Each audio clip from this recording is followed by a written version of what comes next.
ಕುಮಾರಸ್ವಾಮಿ ಅವ್ರ ಭ್ರಷ್ಟಾಚಾರ Kumaraswamy is A hit and run case. ಅದು ಯಾವಾಗ ನಾನು ಮಾತಾಡೋದು ಹಿಟ್ ಅಂಡ್ ರನ್ ಕೇಸ್.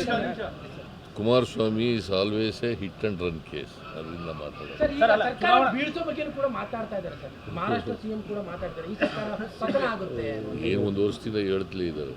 ಸದ್ಯ ಅವ್ರ ಸರ್ಕಾರ ಉಳಿಸ್ಕೊಂಡ್ರೆ ಸಾಕಾಗದೆ. ಅವರು ಯಾರಿಗೆ ಶಿಂದೆ ಇದೆಯಲ್ಲ ಸರ್ಕಾರ ನಮ್ಮ ಸರ್ಕಾರದ ಬಗ್ಗೆ ಮಾತಾಡೋ ಅವರು ಮಹಾರಾಷ್ಟ್ರ ಚೀಫ್ ಮಿನಿಸ್ಟ್ರು.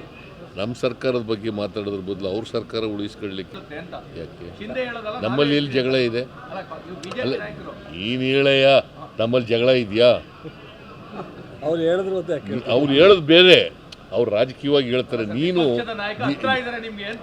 ಅವರು ರಾಜಕೀಯವಾಗಿ ಹೇಳ್ತಾರೆ, ನೀನು ಹೇಳು.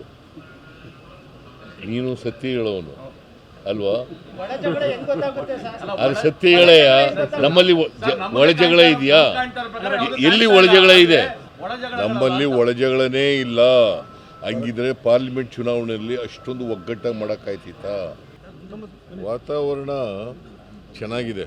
ಈ ಸಾರಿ ಕಾಂಗ್ರೆಸ್ ಪಕ್ಷ ಭಾಳ ಗಂಭೀರವಾಗಿ ತಗೊಂಡಿದೆ ಈ ಚುನಾವಣೆನ.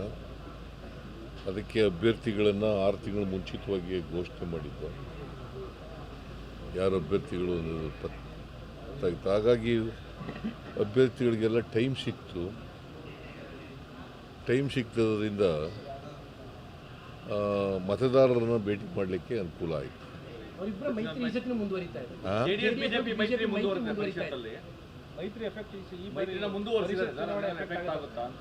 ಅದೇನಾಗಲ್ಲ.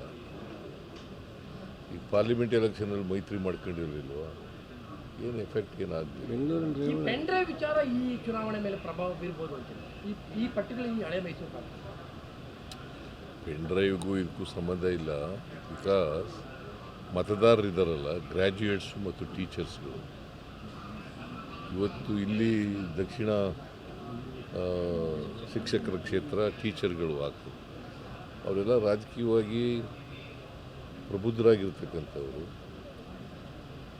ಯಾರು ಸರಿ ಯಾರು ಸರಿ ಇಲ್ಲ ಅಂತ ತೀರ್ಮಾನ ಮಾಡ್ತಕ್ಕಂಥ ಶಕ್ತಿ ಇರ್ತಕ್ಕಂಥವ್ರು. ಕೇಂದ್ರ ಸರ್ಕಾರ 10 ವರ್ಷಗಳಲ್ಲಿ ಏನು ಮಾಡಿದೆ ಅಂತಕ್ಕಂಥದ್ದು, ಆಮೇಲೆ ನಾವೇನು ಮಾಡಿದ್ದೀವಿ ಅಂತಕ್ಕಂಥ ನಮ್ಮ ಅಚೀವ್ಮೆಂಟ್ಸು, ಬಿ ಜೆ ಪಿಯವ್ರ ಅಚೀವ್ಮೆಂಟ್ಸು ಇದನ್ನೆಲ್ಲ ತುಲನೆ ಮಾಡ್ತಕ್ಕಂಥ ಶಕ್ತಿ ಇದೆ ಅವ್ರಿಗೆ. ಲೋಕಸಭಾ ಚುನಾವಣೆಯಲ್ಲಿ ಗ್ಯಾರಂಟಿ ಜಾಸ್ತಿ ಚರ್ಚೆ ಆಗ್ತಾ ಇತ್ತು. ಬೇರೆ ರಾಜ್ಯಗಳ ಪ್ರಚಾರಕ್ಕೆ ತಾವು ಹೋಗ್ತೀರಾ ಅಂತದ್ದು? ಬೇರೆ ರಾಜ್ಯಗಳ ಚುನಾವಣೆಯಲ್ಲಿದೆ. ನಾನು ವೈಯಕ್ತಿಕವಾಗಿ ಹೋಗೋಕ್ಕೆ ಇಷ್ಟ ಇಲ್ಲ. ಯಾಕಂದರೆ ಇಲ್ಲೇ ಕರ್ನಾಟಕದಲ್ಲಿ ಕೆಲಸ ಇದೆ. ಕಮೆಂಟ್ ಕರೆದಿದ್ದಾರೆ ನನಗೆ, ಸ್ಟಾರ್ ಕ್ಯಾಂಪೇನರ್ ಅಂತ ಮಾಡಿದ್ದಾರೆ.